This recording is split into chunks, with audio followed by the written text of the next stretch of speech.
Segundo os médicos aqui, pouco sobrevive uma agressão como aquela, uma faca que entrou 12 centímetros e o criminoso rodou dentro da minha barriga, perdi 2,5 litros de sangue naquele momento. Estou de alta por esses dias e a recomendação médica é eu não participar de evento nenhum até as eleições. Então o senhor não vai participar dos eventuais debates do segundo turno? Eu vou cumprir a determinação médica. Estou há 22 dias aqui dentro. Sofri muito, Dória. Não é fácil você ficar dias e dias parado, cheio de tubo em cima de você aqui, mal se alimentando, com problema os mais variados possíveis, né? E eu não posso bobear. Até eu falando demais, eu posso ter problemas com o meu intestino e eu ter uma recaída e ter que ser reinternado. Essa, então, é a recomendação médica. Mas isso significa que você vai participar do debate ou não? Dificilmente eu participarei de um debate. Dependeria de uma liberação médica, que eu acho que é quase impossível ele me conceder essa liberação. Neste fim de semana, a imprensa publicou algumas acusações de caráter grave que envolvem a sua vida conjugal no passado. Há furtos, enfim, há uma grande briga que envolve, o senhor já era deputado naquela época. O que há de verdade nessa história?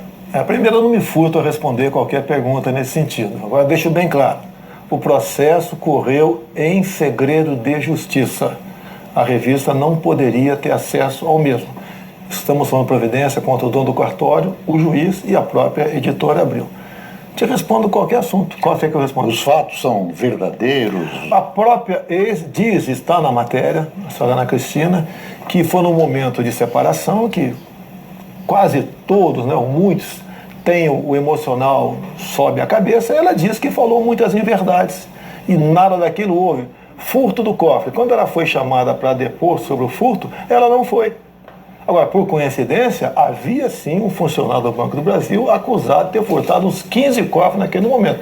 Talvez seja esse cara que tenha furtado o cofre. Ela se refere também a um dinheiro que o senhor receberia, um plus, algo a mais, que ela não soube especificar quanto é que estaria nessa história. O que é comum nesse tipo de processo, um dos cônjuges que quer a pensão joga valores outros para que a pensão dela seja majorada. No mesmo processo, a revista está escrita e a Veja diz que ela não soube explicar de onde vinham esses dinheiros. Afinal de contas, foi na época de mensalão, petrolão, e o Joaquim Barbosa mesmo disse nessa época que eu era o único deputado da base do governo que não pegou dinheiro na Petrobras. Então, no tocante a isso, eu estou tranquilo. Deputado, o que o senhor imagina, o que o senhor gostaria que acontecesse com o seu agressor daqui para frente? A letra fria da lei. Eu, sendo parlamentar, eu vou continuar lutando para que as penas sejam agravadas. Para mim, tentativa de homicídio não há diferença. Eu estou vivo por milagre. Então, espero que ele seja condenado à pena máxima. Nada mais. E como cristão, e o senhor é um homem religioso, como é que o senhor reage a esse fato? Olha, é um criminoso que tem que estar afastado da sociedade. Parece que o trabalho dele é esse, pelo que tudo indica. Eu não quero vingança contra ele, longe disso aí. Agora, a lei dos homens, no que depender de mim, ele vai pagar. Neste fim de semana estão programadas manifestações de mulheres contra a sua candidatura, contra o senhor. O senhor é tido como um machista, tem restrição às mulheres e algumas vezes colocou, em alguns casos, algumas agressões a uma deputada e tudo isso. Afinal, qual a sua posição em relação a isso e o que o senhor acha dessa manifestação? Primeiro, não tem histórico nenhum meu de agressão às mulheres. Tem uma briga com a senhora Maria do Rosário que estava defendendo um menor estuprador. Não, agressão verbal, no meu caso que eu estou colocando. Não, é verbal, tá certo. Física não existe, houve essa, porque além de ela me acusar de estuprador, eu estava defendendo o estuprador. Agora, tem uma manifestação de mulheres, o grupo Ele Não, que vai se manifestar em alguns pontos do Brasil. Agora, o Ele Sim, o outro lado, é infinitamente maior do que o primeiro. E também haverão manifestações nesses dias. Eu só peço que não haja atrito, da nossa parte pode ter certeza que não haverá atritos. Agora temos informações que o lado de lá vai tentar infiltrar gente com camisa minha para agredir mulheres. para dizer que o meu pessoal agride mulheres. Então as mulheres estão comigo, eu tenho vídeos, manifestações de mulheres de todo o Brasil, que eu agradeço muito, em apoio à nossa candidatura. O senhor já se considera eleito? Olha, se for por manifestações populares de rua, chegar de aeroporto, e com o carinho que o povo me trata, eu considero essa fatura liquidada no primeiro turno. No primeiro turno? No primeiro turno. O senhor tem certeza disso? O senhor tem pesquisas a esse respeito? Bem, primeiro é que ninguém acredita nessas pesquisas que estão aí. Temos aí exemplos anteriores do que aconteceu. A minha pesquisa é o povo na rua, como me trato em qualquer lugar que eu vá. Sou aplaudido dentro de avião, quando estou em aeroportos, quando desço em aeroportos, quando caminho nas ruas, quando aconteceu o episódio em Juiz de Fora, também eu tinha mais de 10 mil pessoas na praça me esperando. Então é esse o sentimento que eu tenho e essa campanha gratuita que o povo faz para mim. Deputado Bolsonaro, o seu vice, o general Mourão, tem sido protagonista de alguns episódios que as pessoas reconhece como um tiro no pé da sua candidatura. O senhor deu alguma recomendação a ele que ele moderasse, ou que ele reduzisse, ou que ele parasse de falar? A recomendação foi dada a todos de há muito tempo, medir as palavras. Porque como não tem como me pegar, vão pegar quem está do meu lado para me atingir. Ele fez uma declaração que não pegou bem e não está de acordo conosco. A questão que o 13º seria uma foi uma só. Em outros momentos, essa foi a terceira declaração dele. Então, a última decisão, ódio, que eu falei para ele é o seguinte: não dá mais palestra, fica quieto até as eleições. Até porque, ele não tem a vivência que eu tenho para conversar com vocês. Agora, o senhor é um capitão, o senhor vai dizer isso para um general, como é que é essa relação? A relação da caserna não continua depois de que, quando ambos vão para a reserva? Nesse caso em si, eu não sou capitão nem ele é general, nós somos soldados do Brasil. E assim nós nos tratamos, juntos, buscando um Brasil melhor para todos. E as Forças Armadas, representado não por ele, porque não é um candidato das Forças Armadas, mas eu entendo o General Quatro Estrelas, é um sinal de equilíbrio. Agora, é uma pessoa que tem que amadurecer um pouco mais no tato com a imprensa, para exatamente evitar esse fogo amigo que acaba pegando para o nosso lado. O senhor não se arrepende de tê-lo escolhido? Não me arrependo, é uma boa pessoa, é um patriota, é um homem que tem bons serviços prestados à nação, é um paraquedista como eu e é uma pessoa admirada na tropa, é um homem que tem autoridade. Então, com pequenos acertos, ele está aprendendo, vai aprender, como eu aprendi, apanhando muito dentro do Congresso também, pode ter certeza que dá um vice que fará orgulhar o povo brasileiro. No caso do seu assessor econômico, Paulo Guedes, também há questões parecidas de algumas declarações que provavelmente prejudicaram a sua candidatura. Aliás, a pergunta é a mesma. Elas prejudicaram a sua candidatura, inclusive do general Mourão, na sua opinião? O Paulo Guedes foi diferente. Ele falou num plano sobre imposto de renda. Quem ganha até 5 mínimos não pagaria imposto de renda. Dali para frente pagaria 20%. Conversei com ele, Paulo, dá para pegar aí quem ganha 5 e 10, tem uma alíquota intermediária a partir de 10, 20%? Falou, sim. Essa foi a proposta. Só que quando ele falou isso aí, nessa questão, parte da mídia falou que todo mundo ia pagar 20% até quem ganha um salário mínimo, ou seja, quem ganha R$1.000 por mês ia pagar 200. Então houve essa deturpação, sim.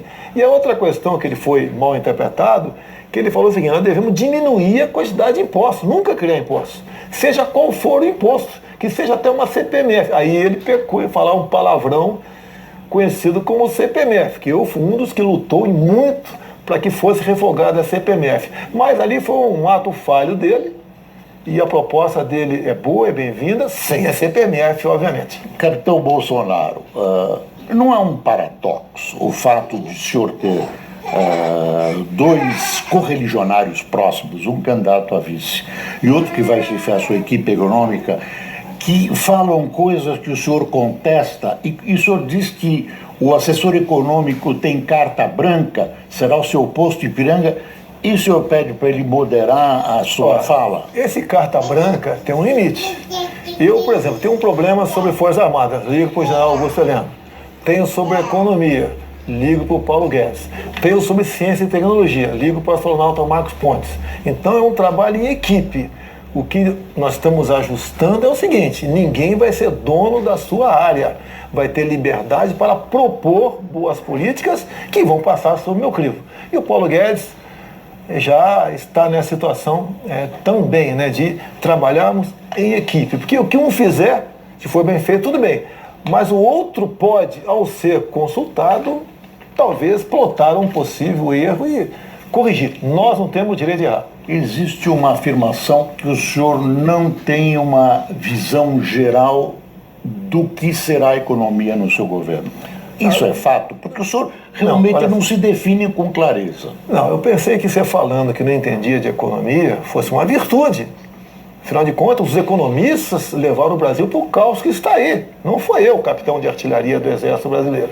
Então, quando comecei a namorar o Paulo Guedes, eu botei na mesa os problemas. Paulo, taxa de juros, inflação, taxa Selic, câmbio, dívida externa. Dá para resolver isso sem aumentar a carga tributária, ou melhor, diminuindo? Ele falou, dá. Então, estamos juntos. Então, a partir desse momento, ele é o dono da situação. Mas vai ter momentos que o senhor vai ter que decidir entre alternativas que ele lhe apresenta. Por exemplo, questão de privatizações. Ele tinha uma ideia e eu tinha uma outra, nós chegamos ao meio termo. Não vai ter privatização de Banco do Brasil ou Caixa Econômica, por exemplo. São empresas que nós entendemos como estratégicas. Agora, as demais, de acordo com o modelo, nós podemos conversar sim. No primeiro momento, umas 50 aproximadamente, que foi criada pelo PT, no meu entender, tem que ser privatizada ou extinta. Deixa eu fazer uma pergunta que envolve uma opinião pessoal, mas que envolve uma discussão que existe na população. O senhor é a favor ou contra o aborto? Eu sou contra o aborto. A vida nasce na concepção. Sempre fui dessa maneira. O meu trabalho dentro da Câmara. E digo mais, se eu for presidente, se porventura a Câmara ou o Senado aprovar uma lei sobre aborto, com a minha caneta do povo, eu veto essa proposta. Se a Câmara ou o Senado derrubar o veto, daí paciência. E as acusações de homofobia? São rótulos. Tá? A minha briga é contra o material escolar desde 2010, quando apareceu o tal do kit gay, onde o Haddad era o ministro da Educação. Não podemos admitir, Bori, que nas escolas, criancinhas de 6 anos de idade tenham acesso a esse tipo de material, de meninos se acariciando, de meninas se beijando, porque você está ensinando algo que compete aos pais e não à escola. O senhor falou do Haddad. O que o senhor acha do Haddad, pessoalmente? O senhor deve ter encontrado com ele pelos corredores das emissoras de TV e nos jornais durante os debates. O que o senhor acha, pessoalmente, do seu grande adversário? Eu nunca conversei com ele. Ele é um comunista. Ele é um homem que adora aí a política venezuelana, a cubana. É um homem que se consulta com o presidiário para tomar decisões. Ele não é dono dele. Ele é pior do que um poste. Ele é um pau mandado do Lula.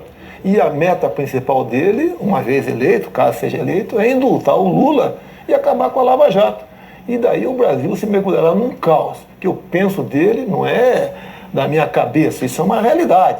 Você pode ver, o próprio Zé Dirceu acabou de declarar que ganhar a eleição é uma coisa, tomar o poder é outra. É isso que ele quer fazer. Será mais que umas eleições. Então a preocupação existe, é muito grande, com essa questão ideológica do senhor Haddad e toda essa equipe do PT. Uma preocupação com uma eventual vitória sua, presidência da República, é como governar sem uma base política consistente. No Congresso, isso não tem base política. Há 4 anos, quando eu resolvi vir candidato, comecei a preocupar com isso. Há 2 anos, o Onyx Lorenzoni assumiu essa missão. Nós temos mais de 120 parlamentares que, de forma individual, querem colaborar com o governo. O grande problema que o parlamento atravessa, e nós temos que botar um ponto final, é que líderes partidários funcionam como líderes sindicais. E existe muito deputado sério, honesto dentro da Câmara. E esses estão do nosso lado. Estarão prontos para governar o país ao nosso lado. E mais ainda, o meu partido, com toda certeza, vai ter um apelo e muita gente vai votar nos candidatos a federal do PSL.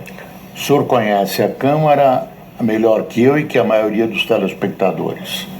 A Câmara, há muito tempo, tem um funcionamento, digamos, distorcido. Sim.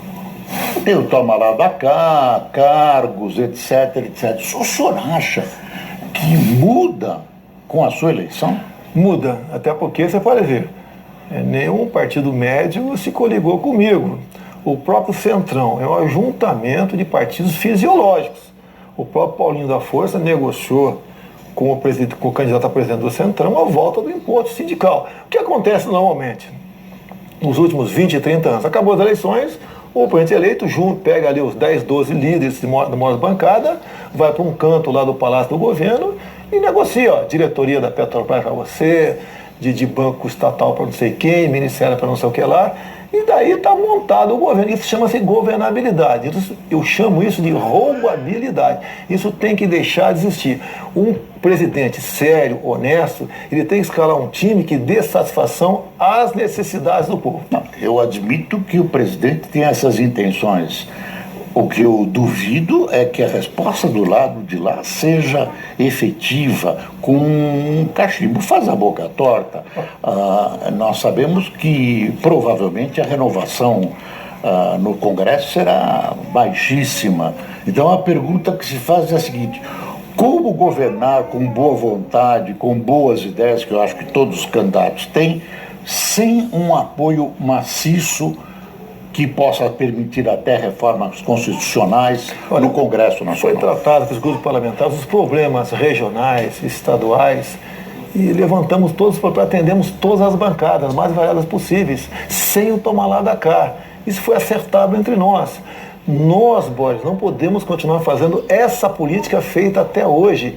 Isso leva à ineficiência do Estado e à corrupção. Quando eu falo em deputados honestos, são parlamentares honestos, sim, que não querem conversar com o Sérgio Moro em Curitiba. Então, nós queremos resgatar o Congresso. Hoje em dia, Boris, quem tem coragem de chegar na rua e falar que é deputado federal? Vamos acabar com isso. Essa é a intenção. E outra, eu não estou coligado com ninguém, não tenho acordo com nenhum médio partido, nada. Eu estou sozinho nessa briga. Agora, tenha certeza, mais de 40% da bancada do Centrão, de forma individual, trabalho para a minha campanha. Pega o santinho deles na rua. Está a minha fotografia lá, nesses caras que deveria estar a cara de outro candidato.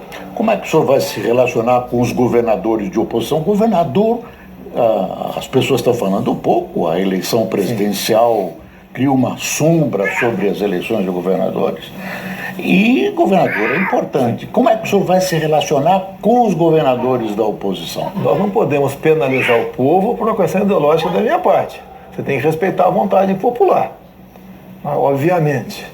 Você tem que tudo é priorizado. Nós vamos priorizar os problemas mais graves, os governadores mais afinados conosco. Um governador, por exemplo, um partido que faz uma oposição radical, né, nós vamos tentar não atrapalhar, não beneficiar a população daquele estado, mas vai ter um tratamento secundário. Forças Armadas. As pessoas insistem em afirmar que o senhor tem um olhar especial para as Forças Armadas, da onde o senhor é originário. E essas pessoas falam num perigo de golpe. Como é que o senhor reage a isso? O golpe seria feito através do senhor, quer dizer, conduzido, levado, permitido, bem visto pelo senhor. Existe isso? Olha, teve um impeachment agora. Quem está dizendo que foi golpe? Foi o PT que dizendo que foi golpe. Na nossa parte não existe golpe. Seremos escravos da Constituição e da legislação. É assim que tem que ser tratada a coisa pública. E governaremos, Boris, pelo exemplo. E como o senhor vai tratar o Exército? Olha, eu sou o capitão do Exército Brasileiro, vai ter tratado com dignidade, que não foi tratado nos últimos anos. Tem uma Força Armada sucateada, os seus integrantes, uma remuneração pior existente dentro do próprio Poder Executivo, e devemos resgatar, porque se lembra das Forças Armadas para tudo. Tá? E nos momentos, então, que a gente pode ser lembrado, não somos lembrados para nada. Não é só a Força Armada, não. Polícias militares e polícias civis serão resgatados de modo que eles possam se orgulhar cada vez mais da sua carreira. E dinheiro para tudo isso? Não tem, você tem toda a razão. Agora, você tem como, ao fazer uma administração, olhando a forma correta de gerir uma gestão adequada, sobra dinheiro porque você tapa o ralo da corrupção. Então dá para você atender em parte alguma coisa assim. O senhor acha que o senhor vai conseguir isso que os outros não conseguiram? Afinal de contas, tivemos vários presidentes que disseram que iam tentar isso e acabaram não conseguindo. Mas você pode ver, durante o próprio processo legislativo, eles falavam isso, mas estavam aliados ao que havia de pior na política, como o Centrão e o PT. Então não adianta eles falarem que vão fazer o que eu estou falando, porque eles não têm liberdade. O Centrão se uniu em troca de alguma coisa. E nós sabemos que coisa é essa, né? É os bens do poder público. Comigo não tem isso. Eu não tenho contato com ninguém. O partido que foi ligado a mim, o PRTB, do Levi Fidelis, foi para trazer o vice para nós, nada mais além disso. E não tem nenhum compromisso com o senhor Levi Fidelis, com o seu partido, a não ser trabalharmos para o bem do Brasil.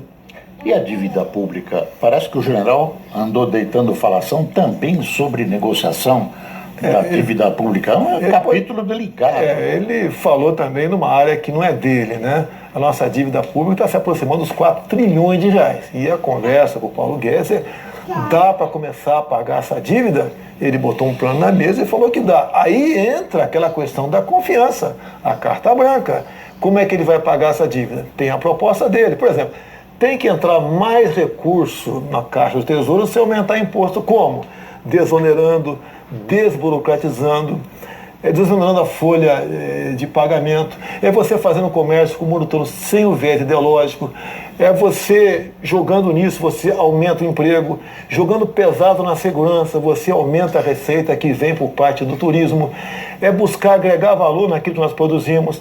O Brasil não pode continuar exportando um navio de minério de ferro, receber de volta uma canoa de aço ou meia dúzia de laptops. Temos que agregar valor. Temos que investir em energia em nosso Brasil, que tem um problema ambiental indigenista, que nós vamos solucionar isso daí. Atender a questão da bancada ruralista, que trabalham, é os que nos dão superávit na balança comercial, é fundir